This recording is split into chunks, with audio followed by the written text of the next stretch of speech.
पहला एपिसोड जहाँ से ख़त्म होता है उसके बाद से मैं सेकेंड एपिसोड चालू कर रहा हूँ यहाँ से। पहले एपिसोड के लास्ट में आपने देखा था चेस लुई को पता चल रहा था कि सब लोग मिलके इसको निकालने की कोशिश कर रहा था। इसके बाद का सीन जैसे कि पहले एपिसोड में आपने देखा था जेनेक्सु का होने वाला वाइफ और जेनेक्सु का मॉम बैठ के वहाँ पर बातें कर रहे हैं। यहाँ पर सुनाई दे रहा है जेनेक्सु का होने वाले पत्नी बोल रही है कि थैंक यू आंटी हम दोनों को ब्लेसिंग देने के लिए। और जेनेक्सु का मॉम बोलते हैं तुम अभी भी मुझे आंटी क्यों बोल रहे हो, आपसे तुम मुझे मॉम बोलो। और चेस लुई इन दोनों को बातें सुन के सोच रहे कि जेनेक्सु सिर्फ मुझसे शादी किया मेरे पापा के कंपनी के शेयर के लिए। चेस लुई जाने ही लगता है तभी जेनेक्सु का वाइफ होने वाला बीवी आके उसको बोलता है तुम्हें तुम्हारा अभी दम पता चल गया। चेस लुई जेनेक्सु का वाइफ के जब देख के बोलते हैं कांडा जो कुछ भी हो सब कुछ तुम सबका प्लान था है ना। जेनेक्सु का होने वाला वाइफ बोलता है तुमने ठीक सोचा जो तुमने सोचा है।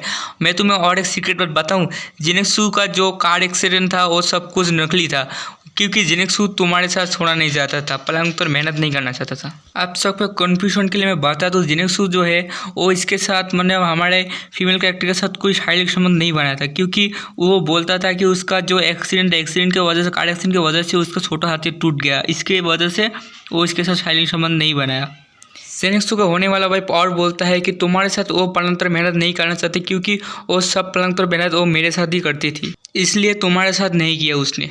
तब सेंस लिए बोलता है कि तुम वो सब छोड़ो, तो कल रात को जो मेरे साथ हुआ वो कौन लड़का था।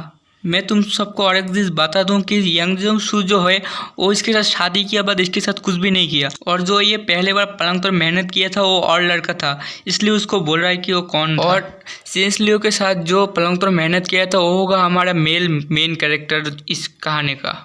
और जेनेक्सु का वाइफ होने वाला वाइफ बोलता है कि तुम्हारे पूरे लाइफ में कभी भी उसको ढूंढ नहीं पाओगे जो तुम्हारे साथ रात गुजरा है।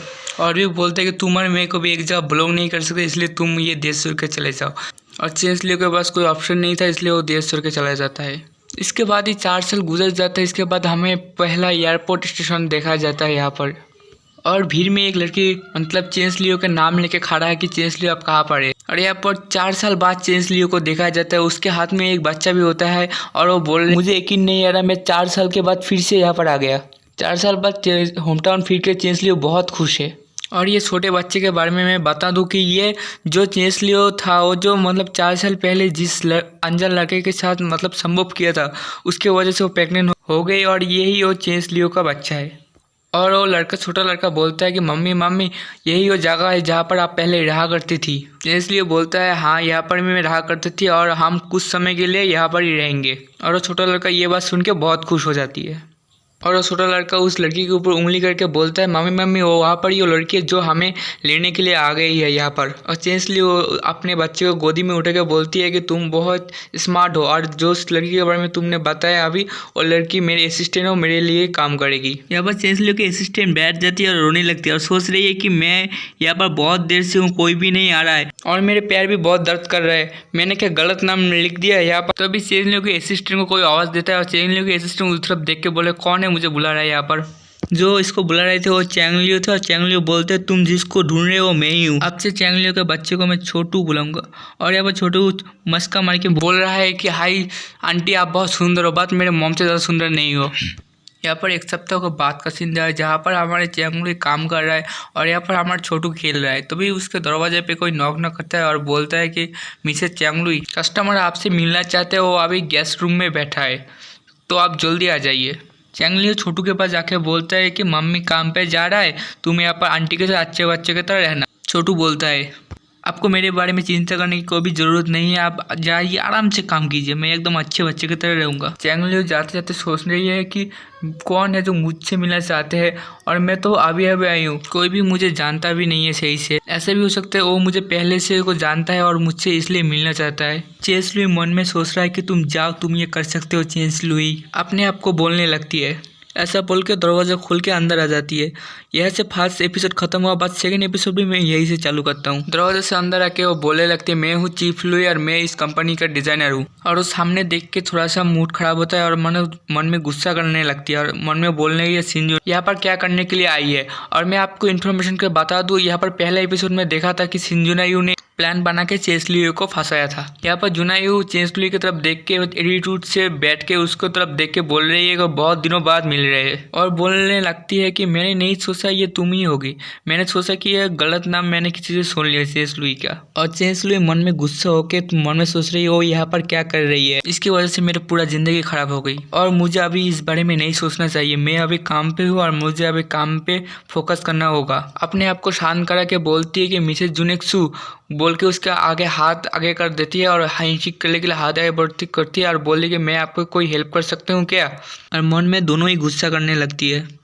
जुनायू मन में गुस्सा होकर सोच के बोल रही है कि ये मुझे देखिए कोई रिएक्शन भी नहीं किया, मुझे लगा कि ये मुझे देखिए गुस्सा हो गया और मैं इसको कंपनी में इसके बारे में कुछ बुरा बुरा बोलूँगा। जुनायू जुनेक्सु को ताना मार के बोलने लगती है, मुझे तुमसे हेल्प चाहिए कि मुझे मेरे और जुनेक्सु के चतुर्थ एनिवर्सरी के लिए तुम्हारे यहाँ से कपड़े चाहिए। पहले एपिसोड में आपने देखा था कि जुनेक्सुन जो था चेंसलुई का पहला पति था और चेंसलुई को 4 साल पहले तलाक दे के जुनेक्सुन जुनायू को शादी किया। चेंसलुई ये बात सुन के पूरे शॉक हो जाती है और मन में गुस्सा भी करने लगती है और बोलने लगती है ये 4 साल हो गई, ये 4 साल पहले मुझे तलाक देने के बाद ही इससे शादी किया था जुनायू ने। ये सब सोच के हमारे चेंसलुई सैड होने लगती है।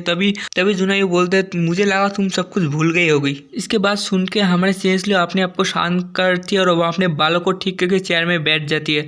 हाथ में एक छोटा सा बुक लेके बोलती है कि मैं जान सकता हूँ आपका साइज क्या है और आप कैसे कपड़े लेना चाहेंगे। जुनायू बोलता है मेरा ड्रेस 3 दिनों में बन के रेडी होना चाहिए, मुझे पसंद नहीं आया तो तुम्हारे लिए अच्छा नहीं होगा। 3 दिनों में बनाने के बाद सुन के चेंसलुई थोड़ा सा शॉक हो जाती है, फिर भी वो सिर झुका के बोलती मैं बनाने का पूरा कोशिश करूंगा। तो भी जुनायू चेंसलुई का कॉलर के नीचे का कपड़े पकड़कर बोलती है याद रखना तुम्हारा औकात क्या है और जुनेक्सु से दूर रहना वरना तुम्हारा गोटियां निकल कर खेलूंगा, तुम्हारे पास तो गोटियां भी नहीं है। चेंसलुई बोलता है मुझे वो सब चीज़ों में कोई इंटरेस्ट नहीं है।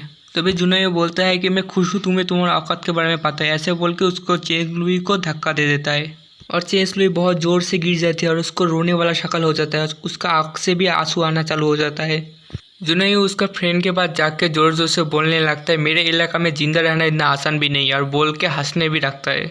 वहाँ पर ही छोटू दरवाजे के बीच से सब कुछ देख रहा था और सोच रहा था कि मैं ऐसे पापा ढूंढूंगा जो मेरे मम्मी को प्रोटेक्ट भी कर सके और इस आंटियों को भी मज़ा दिखा सके।